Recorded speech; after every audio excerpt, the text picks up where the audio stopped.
ప్రియమైనటువంటి సహోదరి సహోదరులారా, ప్రభుని నామమునందు మీ అందరికీ కూడా శుభాశీస్సులను తెలియచేస్తూ ఉన్నాము. ఈరోజు మరి ప్రపంచంలో ఉన్నటువంటి క్రైస్తవులందరికీ కూడా చాలా పర్వదినము.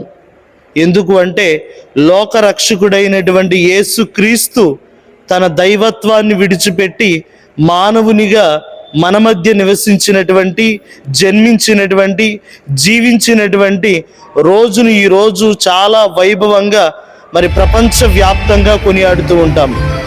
క్రిస్మస్ అనేది ఒక యూనివర్సల్ ఫెస్టివల్, విశ్వవ్యాప్తంగా జరుపుకునేటటువంటిది. ఈ పండుగలోని పరమార్థం ఏంటంటే, ఇది ఒక కులానికో, ఒక మతానికో, ఒక ప్రాంతానికో సంబంధించినటువంటి పండుగ కాదు.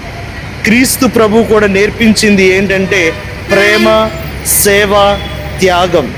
ఇవి పాటించే వారందరూ కూడా ఈ పండుగను చేసుకోవడానికి అర్హులే అని చెప్పాలి. కాబట్టి ఈ క్రిస్మస్ పండుగ అందరి జీవితాలలో వెలుగుని నింపాలి అని, అందరినీ కూడా దీవించాలి అని, ప్రతి కుటుంబాన్ని, జగమంత కుటుంబాన్ని దేవుడు దీవించాలని, ఆరోగ్యాన్ని, ఆయుష్ను, సంతోషాన్ని, సమాధానాన్ని ఇవ్వాలని మీ అందరి కొరకు ప్రార్థన చేస్తూ ఉన్నాము. మాది భీమవరం విచారణ పరిశుద్ధ శిలువ దేవాలయం, మరి ఓవర్ బ్రిడ్జ్ డౌన్గా ఉంది. ఈరోజు మరి మా దేవాలయంలో క్రిస్మస్ పండుగను రంగరంగ వైభవంగా కొనియాడుతూ ఉన్నాము. మీ అందరి కొరకు కూడా ప్రార్థన చేస్తూ ఉంటాము. మీ అందరికీ కూడా ఇవే మా క్రిస్మస్ శుభాకాంక్షలు.